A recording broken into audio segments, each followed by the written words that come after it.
Hello friends, my name is Ruval. और friends, मेरे जुलाई 21 के अंदर SCMP में कॉस्टिंग में 40 मार्क्स आए थे, मतलब मई 21 के अंदर। और आप सोच रहे हैं कि मैं ये वीडियो क्यों बना रहा हूँ जो मेरे सिर्फ 40 मार्क्स आए हैं, and how I am in a situation to guide you guys. तो फ्रेंड्स, मैं ये वीडियो सिर्फ अपना एक्सपीरियंस शेयर करने के लिए बना रहा हूँ। हो सकता है मैं आपको इतना अच्छा गाइडेंस ना दे सकूँ जो बड़े बड़े रैंकर्स दे सकते हैं, लेकिन मैं अपना एक्सपीरियंस शेयर करना चाहता हूँ कि मैं 40 मार्क्स आए हैं तो, और कैसे कि जो मैंने क्या पढ़ा था, क्या गलतियाँ रही मेरी, और बस ओवरऑल एक्सपीरियंस मेरा। तो फर्स्ट ऑफ़ ऑल फ्रेंड्स, मतलब मैंने कैसे, अच्छा मेरा ग्रुप 2 क्लियर है फ्रेंड्स, और ग्रुप 1 मेरा पेंडिंग है अभी इस वक्त। चलिए, तो सबसे पहले फ्रेंड्स मैंने कैसे किया था, ABC एनालिसिस किया था। अब आपको लगेगा कि ABC एनालिसिस क्या बड़ी बात है, लेकिन फ्रेंड्स इसमें कैसे है ना कि आप हर सब्जेक्ट इसको कर सकते हैं। इसमें कैसे है कि आपको ये नहीं देखना होता कि आपको क्या छोड़ के आना है, आपको ये देखना है कि किसको पहले वेटेज देनी है, ताकि आप उसके ऊपर ज़्यादा अपना फोकस कर सकें। तो मैंने हर सब सब्जेक्ट्स से ऐसे किया था। मैं आपको बता देता हूँ कि सबसे पहले ऐसे अतुल सर की वीडियोस देखता था मैं, या अजय सर की, उससे बेस बनाता था कि ABC एनालिसिस का कि कौन से चैप्टर ज़्यादा इंपॉर्टेंट है। ठीक है, फिर मैं सेल्फ़ करता था। अब सेल्फ़ कैसे करना है, ये मेन चीज़ है जो मैं आपको दिखाना चाहता हूँ मैंने कैसे सेल्फ़ किया था। तो फ्रेंड्स, ICAI ना मार्क्स डिस्ट्रीब्यूशन डालता है अपनी वेबसाइट के ऊपर। मैं आपको दिखाता हूँ कैसे दिखती है वो। Board of studies knowledge portal पे डालता है वो। लेकिन अभी क्या है, अभी उनका नॉलेज पोर्टल चेंज हुआ है, तो अभी थोड़ा सा दिख नहीं रहा है कहीं पे भी। लेकिन ये है, जैसे मोटा मोटा आपको मैं दिखा देता हूँ। तो ये कैसे उन्होंने 2 सेक्शन में बेसिकली डिवाइड किया हुआ है, 2 सेक्शन के अंदर पूरे सिलेबस को। और मैं आपको दिखाता हूँ यहाँ पे, जैसे आपको मैं ना बुक से दिखाता हूँ डायरेक्टली, सिंपल रहेगा उससे आपको। जैसे SCMP की बुक है, और यहाँ पे आप देख सकते हैं। तो जैसे पार्ट, अपनी 3 बुक्स हैं total, A, part B and part C। ठीक है, तो पार्ट A वाली जो बुक है उसके अंदर ICAI ने कैसे लिखा है, 35 टू 40% मार्क्स, 40%, तो 35 से 40 मार्क्स हैं इसके। लेकिन मैक्सिमम मार्क्स पार्ट ए वाले के अंदर सब पार्ट 1 को मैक्सिमम 25 मार्क्स दिए हुए हैं। मतलब जो चैप्टर 1 to 5 हैं, ये मैक्सिमम 25 मार्क्स के आ सकते हैं, और चैप्टर नंबर 6 और 7 मैक्सिमम 15 मार्क्स के आएंगे। कम के भी आ सकते हैं, लेकिन मैक्सिमम इतने मार्क्स के आ सकते हैं ये। तो अगर आप कुछ छोड़ना चाहते हैं तो समझ लिए इतने आपके मार्क्स जा सकते हैं। और ऐसे पार्ट B 35 to 40 मार्क्स का, ये भी सेम। और इसका पार्ट A मतलब 8 to 10 चैप्टर 25 मार्क्स के मैक्सिमम, और 11-12 मैक्सिमम 15 मार्क्स। और केस स्टडी वाला एक क्वेश्चन कंपल्सरी आता है इसमें से 20 to 30%, मतलब 20 से लेकर 30 नंबर का जो पहला क्वेश्चन होता है बेसिकली वो। तो ये है मोटा मोटा। तो इससे अब क्या होता है, इससे ना आपको नॉलेज मिल जाती है कि भाई कैसे ओवरऑल स्ट्रक्चर है सब्जेक्ट का। ठीक है, अब उसके बाद मैं कैसे करता था, उसके बाद मैं देखता था प्रीवियस ईयर पेपर्स को एनालाइज कैसे करता था। समझ लो जैसे मैं सेल्फ स्टडी करी है फ्रेंड्स। अच्छा, मैंने पूरी सेल्फ स्टडी करी है इसकी, मैं आपको ये कंफर्म कर दूँ, सेल्फ स्टडी करी है मैंने इसकी पूरी सब्जेक्ट की। तो इसलिए मैं अपना एक्सपीरियंस शेयर करना चाहता हूँ। तो फ्रेंड्स, प्रीवियस ईयर को एनालाइज करने के लिए मैं कैसे करता था, जैसे मैं स्टार्टिंग में तो मुझे आइडिया नहीं होता था कि कौन सा चैप्टर कौन सा क्वेश्चन कौन से चैप्टर का है। तो उसके लिए मैं अतुल सर की वीडियोस को देखता था। Atul sir after exam video बनाते हैं, उसके अंदर वो 5 मिनट के अंदर पूरे पेपर को एनालाइज कर देते हैं। तो उसके अंदर ना फटाफट वो बोलते हैं कि ये चैप्टर, ये क्वेश्चन इस चैप्टर का, ये क्वेश्चन इस चैप्टर का। मैं दिखाता हूँ, जैसे मैंने एक किया भी था, एक उसके लिए पेपर के लिए। मैं आपको एक बार एग्जांपल दिखाता हूँ। तो उससे क्या होता है, आपको ना आइडिया मिल जाता है पहले ही। जैसे अगर आप कोई पीरियड से एनालाइज करोगे तो देखो, जैसे ये नवंबर 20 का पेपर है, ठीक है। तो इसके अंदर सर ने जैसे फटाफट बोला कि चैप्टर नंबर 8 से क्वेश्चन है। अच्छा, मैंने चैप्टर नंबर 8 लिख लिया। फिर उसके बाद सर ने ऐसे ऐसे, मतलब इस तरीके से ना फटाफट प्रीवियस ईयर को एनालाइज कर सकते हो। तो इससे क्या होता है कि आपको स्टार्टिंग में पता चल जाता है कि कौन सा क्वेश्चन कौन सा है, और फिर जब आप चैप्टर कर रहे होंगे, आप उस चैप्टर के साथ साथ उस क्वेश्चन को करते जा सकते हैं। ठीक है, अब बाकी MTP का कैसे कर सकते हो, जैसे आप चैप्टर करोगे आपको पता चल जाएगा इस चैप्टर का ये क्वेश्चन होता है। आप MTP देखोगे ना, तो आपको MTP से भी अब MTP को भी एनालाइज कर पाओगे कि हाँ भाई, ये चैप्टर का ये क्वेश्चन इस चैप्टर से आया हुआ है। देखो, जैसे मैंने अभी ये MTP है, MT एनालिसिस कर रखा है जुलाई 21 वाली, सीरीज़ 1 सीरीज़ 2 का। ठीक है, ये देखो मैंने पूरा 1 2 3 4 5 6 पूरे सब क्वेश्चंस को लिखा हुआ है कि आगे ये चैप्टर से क्वेश्चन है, चैप्टर से क्वेश्चन है। विद द ऐसे ही स्टार्टिंग में कर लिया। जैसे प्रीवियस ईयर तो हम स्टार्टिंग में कर लेंगे वीडियो देख के, जैसे वीडियो देख के प्रीवियस ईयर मैंने स्टार्टिंग में कर लिया तो सर की वीडियो देख के, ठीक है। लेकिन MTP आप जैसे जैसे आप आगे बढ़ते जाएंगे वैसे वैसे चैप्टर वाइज करते जाएंगे कि भी हाँ आपने पहले चैप्टर ख़त्म किया अपना पूरा मेन, फिर उसके बाद देखा एमटीपी में इसका कौन कौन सा क्वेश्चन है और वो फिर कर लिया। अच्छा, एमटीपी करनी और क्यों ज़रूरी है? जैसे क्या होता है, जैसे समझ लो कॉस्टिंग शुरू में आया था नए सिलेबस के अंदर, तो समझ लो 40 मार्क्स का प्रैक्टिकल आता था और 40 मार्क्स का थ्योरी आता था और 60 मार्क्स का प्रैक्टिकल आता था। लेकिन धीरे धीरे क्या हो गया, अब 60 मार्क्स का थ्योरी आता है, 40 मार्क्स का प्रैक्टिकल आता है, या फिर 50-50 होता है। तो ये आपको कहाँ से पता चलेगा कि पेपर में कुछ पैटर्न चेंज आने वाला है? तो आप एमटीपी देख के पता चलेगा कि एमटीपी वैसे मोस्टली क्वेश्चन स्टडी मटेरियल के होते हैं, मैं मानता हूँ, लेकिन फिर भी आपको आइडिया मिल सकता है कहीं पर नए क्वेश्चन भी आ जाते हैं, तो आपको आइडिया मिलेगा कि पेपर में कुछ पैटर्न चेंज है, कुछ भी है, तो आपको उससे आइडिया मिल जाएगा। एमटीपी इसलिए भी करना ज़रूरी है। तो इस तरीके से सबसे पहले फ्रेंड्स आप एबीसी एनालिसिस कर सकते हैं, ठीक है, जैसे मैंने किया था, मतलब मैंने इस तरीके से किया था। अब उसके बाद सोर्सेज मैंने क्या क्या यूज़ किए थे। नोट्स फ्रेंड्स मैंने यूज़ किए थे अतुल सर के, जो सर वीडियोज़ बनाते हैं अपनी रिविजन वीडियोज़, उनके वाले नोट्स थे मेरे पास बेस, उनको मैंने किया था। जैसे मैं आपको दिखाया था एक बार एग्जाम्पल, जैसे ये है इसका ये देखो, ये chapter number 9 division transfer pricing के नोट्स हैं, ठीक है, उन्होंने अपनी वेबसाइट पर डाल रखे थे। और अदरवाइज़ क्या था, जैसे कुछ जैसे मेरे को ना उनकी वेबसाइट वाले नोट्स पुराने लग रहे थे, या फिर मेरे को थोड़े से समझ नहीं आ रहे थे कहीं पर, जैसे हैंड राइटिंग वगैरह, जैसे हैंड राइटिंग है, तो मैंने क्या किया था, मैंने खुद उनका स्क्रीनशॉट ले लेके ना अपना पूरा ऐसे नोट्स बना लेते वर्ड फाइल के अंदर। ये देखो आप, जैसे मैंने बना रखे हैं, मैं आपको थोड़ा सा दिखाता हूँ प्रॉपरली, ये देखो। तो लेकिन अभी क्या है, अभी तो उन्होंने अपनी वेबसाइट पे नए नोट्स भी डाल दिए और ये पुराने नोट्स हो गए हैं। अगर आपको मेरे पुराने नोट्स चाहिए हैं वाले, जैसे मैंने बना रखे, तो मैंने अपने टेलीग्राम ग्रुप में डाल रखे हैं, तो आप वो टेलीग्राम मैं लिंक दे दूँगा डिस्क्रिप्शन में, आप वहाँ से भी ले सकते हो। लेकिन मैं एक सजेस्ट करूँगा, पुराने नोट्स हैं ये वाले, उनको यूज़ मत करना, आप लेटेस्ट वाले यूज़ करना, उनकी जो रिविजन वीडियो देख के, या फिर जो उन्होंने डाल रखे होंगे अपनी वेबसाइट के ऊपर, तो वो देखना आप, ठीक है। तो नोट्स मैंने ये यूज़ करे थे, ठीक है। और मेनली ये सिर्फ नोट्स मैंने एक बेस बनाने के लिए यूज़ करे थे, समझने के लिए चीज़ को।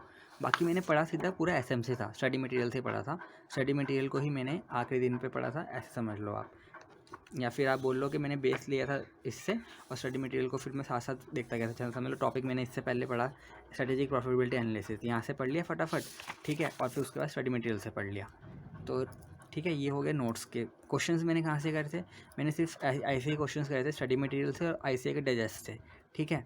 बाकी मैंने आरटीपी, एमटीपी और प्रीवियस ईयर, आरटीपी मैंने एक ही अटैम्प्ट की करी थी क्योंकि मेरा टाइम कम था, इसलिए मैं कोई और क्वेश्चन बैंक भी नहीं कर पाया था कॉस्टिंग का, ठीक है, एससीएमपी का। और एमटीपी मैंने अपने अटैम्प्ट की करी थी, और 2 एमटीपी आती हैं हर अटैम्प्ट की। और प्रीवियस ईयर भी मैंने एक ही किया था, मैं जनवरी 21 का प्रीवियस ईयर नहीं कर पाया था, ठीक है। और मैं सजेस्ट ये करूँगा फ्रेंड्स, आप किसी और टीचर का भी क्वेश्चन बैंक आप, मैं कहूँगा ज़रूर करिए अगर आपके पास टाइम है। अदरवाइज़ ये तो आपको कंपलसरी करना ही करना है कि आप किसी भी टीचर का क्वेश्चन बैंक ले लो फ्रेंड्स, लेकिन उसके अंदर आपको लेटेस्ट एमटीपी नहीं मिलेगी, लेटेस्ट आरटीपी नहीं मिलेगी, और लेटेस्ट प्रीवियस ईयर भी नहीं मिलेगा, क्योंकि जब तक उसका आंसर आया ही नहीं होगा। तो ये जो चीज़ है ना, ये 3 चीज़ें, ये तो चाहे कोई भी क्वेश्चन बैंक परचेज़ करो तब भी आपको करनी ही करनी है अपने अटैम्प्ट के लिए। तो मैं ये करूँगा सजेस्ट कि एक तो आप आईसीआई से जरूर करें क्वेश्चन, सारे आईसीआई के क्वेश्चन तो छोड़ने ही नहीं है कोई भी, और कोई भी टीचर का क्वेश्चन बैंक आप ले सकते हैं। जैसे मेरे टाइम पे क्या हुआ था, अतुल सर का क्वेश्चन बैंक से क्वेश्चन आ गया था डायरेक्टली उठ के, ऑब्वियसली प्रीवियस ईयर ही था कोई ना कोई, मतलब स्टडी मटेरियल में नहीं था वो। तो अब इतने सारे क्वेश्चन आए अतुल सर के क्वेश्चन बैंक में, वो भी बात है, लेकिन अगर टाइम है तो करना चाहिए, नहीं है तो फिर इतना तो मिनिमम करना ही चाहिए, ऐसे मैंने किया था, ठीक है। अच्छा, मैंने ये किया था, ओके। नेक्स्ट प्रिपरेशन मैंने कैसे करी, तैयारी मैंने कैसे करी थी। सबसे पहले फ्रेंड्स, क्योंकि मैं सेल्फ स्टडी कर रहा था तो रिवीजन वीडियो देखता था मैं अतुल सर की, ठीक है। और स्पेसिफिकली मैं कैसे था, चैप्टर नंबर 12 स्टैंडर्ड कॉस्टिंग के लिए मैंने यूट्यूब पे वीडियो देखी सर की। सर ने ना पूरा काफ़ी सारी वीडियो डाल रखी थी, 6-7 वीडियो डाल रखी थी, और बाकी अनअकैडमी में डाल रखी थी स्टैंडर्ड कॉस्टिंग की, इतनी 6-7 वीडियो कुछ तो फ्री ऑफ कॉस्ट। तो पूरा स्टैंडर्ड कॉस्टिंग सर ने बड़े अच्छे से करा दिया था, मतलब पूरा अच्छे से पूरा हो गया था फुल्ली। और कुछ टॉपिक्स की वीडियो मैंने आईसीआई की यूट्यूब चैनल से देखी थी उस टाइम पे, मैं आपको दिखाता हूँ। जैसे ये एक सर थे, अभी मेरे पास स्क्रीनशॉट है, मैंने ले लिया था। तो ये इन सर ने chapter number 8, specifically chapter number 8 मैंने इन सर से किया था पूरा, तो बड़ा अच्छा तरीके से सर ने कराया था। तो मतलब सिर्फ रिवीजन वीडियो देख के मैं क्वेश्चंस कर नहीं पा रहा था, तो मेरे को फिर आईसीआई क्वेश्चन वीडियो देख के ये सर ने पूरा, मतलब इन सर के थ्रू मैंने किया था आईसीआई वीडियो देख के, ठीक है। उसके बाद अतुल सर के नोट्स यूज़ करता था मैं, मतलब वीडियो देख ली फिर नोट्स यूज़ करता था, जैसा को मैंने बताया, बेस लेता था, और कोई भी निमोनिक्स सर यूज़ देते थे तो अतुल सर के वो यूज़ कर लेता था, और फिर उसको मैं अल्टीमेटली पढ़ता था स्टडी मटेरियल, ऐसे ही क्वेश्चंस करता था स्टडी मटेरियल से और डाइजेस्ट से, फिर उसके बाद आरटीपी करता था, एमटीपी करता था, प्रीवियस ईयर करता था। तो बेसिक सिंपल सा कंसेप्ट है, वीडियो देखी, नोट्स देखे, एंड फिर क्वेश्चंस करे। आप कहेंगे थ्योरी कहाँ से करता था? थ्योरी फ्रेंड्स मैंने ना सिर्फ क्वेश्चन वाली थ्योरी करी थी, और कुछ जो थ्योरी सर ने, समझ लो जो अतुल सर ने यहाँ पे दे रखी है, वो थ्योरी ICSE करी थी मेनली, और अतुल सर के निमोनिक्स यूज़ कर लिए थे मैंने उसके लिए। तो थ्योरी मैंने ऐसे करी थी, मैंने यहाँ पे क्वेश्चन लिखे हैं, यहाँ पे थ्योरी लिख देता हूँ। तो थ्योरी मैंने ICSE करी थी और निमोनिक्स यूज़ करे थे अतुल सर के, ठीक है। ये हो गया थ्योरी का। और थ्योरी का मेनली मैंने सिर्फ फ्रेंड्स क्वेश्चन वाली थ्योरी करी थी, स्पेसिफिक एक्स्ट्रा थ्योरी ज़्यादा मैंने कुछ नहीं करी थी। सिर्फ जो वैसे मैंने आपको बताया कि कुछ सर ने जो टॉपिक डाल रखे थे इसके अंदर, वो वाली थ्योरी मैंने यहाँ से बेस लेकर और फिर वहाँ से ICSE के मॉड्यूल से कर ली थी, ठीक है फ्रेंड्स। ये मेरी प्रिपरेशन स्ट्रेटेजी होगी, मतलब तरीका तो ये था। अब कुछ स्पेशल चीज़ें जो मैं आपको डिस्कस करना चाहता हूँ मेरी प्रिपरेशन के रिगार्डिंग। अच्छा, मैं आपको दिखा देता हूँ एक बारी मैंने जैसे कैसे कैसे जैसे आपको दिखाया तो मैंने किया था, अगर आप देखना चाहें तो। जैसे ये ICI का डाइजेस्ट है, ये देखो, ये पूरा मैंने किया हुआ है। ये देखो, मैं रेड पेन यूज़ करता था, पेंसिल मेरे को थोड़ा सा अच्छा नहीं लगता था तो रेड पेन यूज़ करता था। ये देखो, अच्छा मैंने डाइजेस्ट को भी ना चैप्टर वाइज किया था। जैसे समझ लो मेरे को एक ना लिस्ट मिल गई थी, मैं दिखाता हूँ आपको, तो आपको भी मिल जाएगी लेटेस्ट डाइजेस्ट की लिस्ट कोई ना कोई। ये देखो, जैसे इसने बता रखा है इस लिस्ट के अंदर कि ये केस स्टडी इस चैप्टर की है, तो मैं चैप्टर वाइज करता था, क्योंकि आखिरी में जाएंगे ना हम तो बड़ा मुश्किल हो जाता है। तो chapter wise case study digest के क्वेश्चन भी आप करते रहें, ठीक है, इस तरीके से। तो ये हो गया डाइजेस्ट की बात। और अगर मैं आपको दिखाऊं स्टडी मटेरियल, तो ये देखो ICSE का स्टडी मटेरियल, ये भी मैंने पूरा देखो किया हुआ है क्वेश्चंस, ठीक है। अभी थ्योरी के ऊपर मैं अभी और भी आऊँगा, थ्योरी की बात हम और करेंगे थोड़ी सी। जैसे ये देखो, इसमें इतनी सारी थ्योरी आप कहोगे कैसे याद करनी है, तो मैं इसके ऊपर अभी आता हूँ थोड़ी देर में, या फिर इसके ऊपर हम पहले ही बात कर लेते हैं, स्टार्टिंग आएगी तो बात कर ही लेते हैं। ये मेरा 6 पॉइंट था टॉक का वैसे। तो थ्योरी फ्रेंड्स बेसिकली क्या है ना, थ्योरी 2 तरीके की होती है अपनी SCMP में, मतलब ये मेरे व्यू पॉइंट है, ठीक है। एक तो क्रैमिंग वाली थ्योरी होती है, जैसे बेसिक कोई भी कंसेप्ट है, ठीक है, समझ लो ये कंसेप्ट है कि एडवांटेजेस या फिर डिसएडवांटेज, ये क्रैमिंग वाली थ्योरी होगी आपकी, बिहेवियर कॉन्सिक्वेंसेस। अब इनको याद किया, इनको तो आपको क्रैम करना ही पड़ेगा, इसमें कोई ऑप्शन नहीं है। ICSE के मॉड्यूल से पढ़ने का अपने को और निमोनिक्स यूज़ कर लेने का, जैसे अतुल सर के मैंने निमोनिक्स यूज़ करते हैं। तो एक तो ये थ्योरी मिलती है आपको क्वेश्चंस के अंदर, ठीक है। दूसरी थ्योरी होती है फ्रेंड्स एनालिटिकल। अब ये क्वेश्चन स्पेसिफिक थ्योरी होती है, ऐसे बेसिक ऐसे नहीं होती है। सब ये क्वेश्चन था, अभी हमने देखा ये वाला, ये बड़ा सा क्वेश्चन था, कहाँ गया, मतलब ये खुला था ना, समझ लो। जैसे ये देखो, ये क्रैमिंग वाली थ्योरी है, advantages of BB beyond busting, ठीक है। इसको आपको कैसे, देखो ये देखो, मैंने यहाँ पे भी मैंने खुद भी वो किया हुआ है, AD SL FAI सेल्फी, ये सर के ही, अतुल सर के ही हैं वो निमोनिक्स। तो ये तो होगी क्रैमिंग वाली थ्योरी। अब मैं आता हूँ एनालिटिकल थ्योरी के ऊपर, देखता हूँ एनालिटिकल थ्योरी का क्वेश्चन मिलता है कोई, यहाँ पे मिल जाएगा कोई ना कोई। ये देखो, अभी जो है इतना बड़ा क्वेश्चन है, आप इसको याद करने बैठो आप एक ही क्वेश्चन करोगे बस फिर, ठीक है। तो इसको याद करने का कोई कुछ नहीं है, याद नहीं करना अपने को। क्या करना है, देखो नो क्रैमिंग लिखा है मैंने, नो क्रैमिंग आप कर भी नहीं सकते याद, क्यों? क्योंकि ये समझ लो, अगर फिगर्स आपने ये एनालिसिस याद कर भी लिया, ये फिगर्स चेंज हो जाएगी एग्जाम के अंदर, और फिर उससे एनालिसिस चेंज हो जाएगा, जो आपने पढ़ रखा सब जीरो हो जाएगा। तो वो करना कैसे है फिर इसको? तो बेसिकली फ्रेंड्स आपको कैसे करना है, आपको देखना है कि थ्योरी लिखी कैसे हुई है, पहले तो आपको एनालिसिस लिखा कैसे हुआ है वो देखना है। अब कैसे, मतलब आपको बेसिकली समझना है कि आपको ये थ्योरी लिखनी कैसे है, ठीक है। लिखने का तरीका क्या है उसका, सबसे पहले देखें learn the way to analyse, इसको एनालिसिस कैसे कर रखा है ना इन्होंने, वो आपको सीखना है कि इसको एनालिसिस कैसे करते हैं किसी भी क्वेश्चन के फिगर्स का। समझ लो फिगर दे रखी है कुछ भी क्वेश्चन के अंदर, आपने निकाला, यहाँ से आपने निकाला, ये पूरा आपने निकाला, ठीक है। इसको आप एनालाइज कैसे कर रखे हैं, इसको आपको सीखना है, ठीक है। फिर उसके बाद learn the way to write analysis, आपने सीख लिया एनालाइज कैसे करना है। अच्छा ये देखो जी, 36 लाख था, 36 लाख था, ये 48 लाख था, तो अगर एनालिसिस देखो होगा कि भाई other materials is 36 divided by 48 of, मतलब इतना समझ लो, ये समझ लो 72 है, ठीक है, तो 1/2, तो other material is 50% of the direct labour. तो ये तो हो गया एनालिसिस, ठीक है। अब इसको लिखना कैसे है, राइट इन एनालिसिस, बट जो इन्होंने जिस तरीके से इसको एनालाइज किया हुआ है और उसको लिखा हुआ है वो आपको सीखना है। तो आपको रट्टा नहीं मारना कुछ भी, आपको पहले तो समझना है कि एनालिसिस कैसे करना है चीज़ का, और फिर वर्डिंग्स में कैसे उतारना है वो समझना है by looking at the answers, ठीक है फ्रेंड्स। ये हो गया थ्योरी के बारे में मेरा टेक। चलिए, ये हो गया बात, मैं इसे, अच्छा ये इसको साइड कर देते हैं। केस स्टडी आपको मैंने मॉड्यूल दिखा दिया अपना, देखो पूरा मॉड्यूल पूरा पड़ा हुआ है। अगर मैं अंदर की बात करूँ, देखो ये मैंने कंसेप्ट्स भी इसे कर रखे हैं, देखो पूरे, मतलब अगर मैं दिखाऊँ आपको, थ्योरी वाला पार्ट दिखाता हूँ आपको, अगर आपको लगे मैंने थ्योरी कैसे पढ़ी थी। देखो थ्योरी मैंने पढ़ रखी है, लेकिन मोटा मोटा, कि हाँ भाई जो सर ने कंसेप्ट्स पूरे कराए हैं, वहाँ से कंसेप्ट देखे नोट्स से, और उनको यहाँ पे पढ़ लिया साथ साथ। ठीक है, ये हो गया। और ये देखो आपको मैं दिखा देता हूँ सारे, देखो मेरे सारे नोट्स हैं, ये सभी नोट्स हैं मेरे, ठीक है, जो मैंने यूज़ करे थे अतुल सर वाले, बेस बनाने के लिए अपना सीखने के लिए कंसेप्ट्स को, क्योंकि मैंने कोई ट्यूशन तो ली नहीं थी, तो अतुल सर की वीडियो देख के ही मैं सीखा था सारे के सारे कंसेप्ट्स। ठीक है फ्रेंड्स, ओके, इसको हम साइड हो देते हैं सारा का सारा। अब नेक्स्ट चीज़ जो मैं आपसे बात करना चाह रहा था वो ये थी कि, अच्छा मैं आपको एक और चीज़ दिखाना चाहता हूँ उससे पहले, छोटी सी, कि देखो मैंने RTP भी कर रखी है और MTP भी देखो मैंने कर रखे हैं सब। तो ये बहुत ज़रूरी होता है फ्रेंड, इससे ना आपको बहुत ईजी हो जाता है एग्ज़ाम टाइम पे, आपको एक फीलिंग से आ जाती है, तो आपको एक कॉन्फिडेंस भी मिलता है, हाँ भाई आपने RTP MTP रेसे कर रखा है, तो एक फीलिंग्स भी आती है। ठीक है, और एक ये वाली जो बुक सबसे ज़्यादा परेशान करती है बच्चों को, क्योंकि सब है तो छोटी सी, लेकिन इसके अंदर जो मटेरियल है ना वो बहुत सारा दिया हुआ है। तो इसको भी उसी तरीके से, दो तरीके की थ्योरी है इसके अंदर भी, एक रट्टे वाली और एक एनालिसिस वाली। तो कोई चक्कर नहीं है, ईजी है। रट्टे वाली तो पता ही है ईजी है, चलो वो तो निमोनिक से बच्चा कर ही लेता है। एनालिटिकल वाली थोड़ी सी मुश्किल पड़ती है, उसका आपको मैंने तरीका बता दिया। पहले तो एनालाइज करना सीखो, और फिर उसको वर्डिंग में कैसे लिखना है वो सीखो, ऐसे का आंसर्स देख के। ठीक है फ्रेंड्स, चलिए अब मैं आपसे कुछ शेयर करना चाहता हूँ, मेरी लैकिंग्स क्या रही मेरी प्रिपरेशन के अंदर, जो मुझे फीलिंग होती है। सबसे पहले तो फ्रेंड्स, क्योंकि मैं सेल्फ स्टडी कर रहा था ना और टाइम मेरे पास कम था, तो ना मैंने रिटन प्रैक्टिस बिल्कुल भी नहीं करी। समझ लो 95% क्वेश्चन मैंने विदाउट रिटन प्रैक्टिस करे थे, एक्सेप्ट स्टैंडर्ड कॉस्टिंग क्योंकि अतुल सर की पूरी क्लासेस मिल गई थी, तो मतलब ऑलमोस्ट पूरी क्लासेस ही मिल गई थी मेरे को। तो अतुल सर ने स्टैंडर्ड कॉस्टिंग बहुत अच्छे से कराया था, तो वो मैंने पूरा लिख के ही कर लिया था, जितने ICI क्वेश्चन से सारे के सारे फुली लिख के कर लिया था, समझ लो। और बाकी मतलब 90% मैंने सिर्फ पढ़ के किया, और बाकी स्टैंडर्ड कॉस्टिंग को मैंने पूरा लिख के किया था।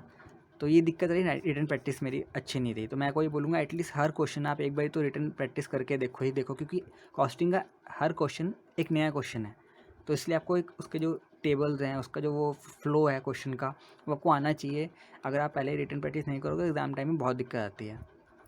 चलो, नेक्स्ट बात लैकिंग क्या रही, एक्स्ट्रा क्वेश्चंस नहीं कर पाया क्योंकि टाइम कम था। तो अतुल सर का भी क्वेश्चन बैंक में यूज़ नहीं कर पाया था, मतलब किसी भी सर का क्वेश्चन बैंक में नहीं कर पाया था एक्स्ट्रा क्वेश्चन, सिर्फ मैंने ICI क्वेश्चंस करे थे। तो उसमें कुछ ना कुछ देखो फ्रेंड्स कमी रह जाती है, जैसे एक अतुल सर के क्वेश्चन बैंक से क्वेश्चन आ गया, अब वो क्वेश्चन बैंक चाहे अतुल सर का, लेकिन है तो ICI का प्रीवियस ये क्वेश्चन नहीं है ना, या फिर किसी RTP MTP का क्वेश्चन होगा वो। ठीक है, तो इस तरीके के क्वेश्चन, कुछ क्वेश्चन रह जाते हैं जो ICI मॉड्यूल में नहीं होते। तो अब आप, अगर टाइम है तो ऑब्वियसली फ्रेंड आपको करना चाहिए पूरा क्वेश्चन बैंक, अगर नहीं है तो आप एटलीस्ट ऐसे ही क्वेश्चन करने चाहिए। ठीक है, नेक्स्ट एंग्जाइटी हो गई थी फ्रेंड मेरे को स्टार्टिंग ऑफ द एग्जाम में।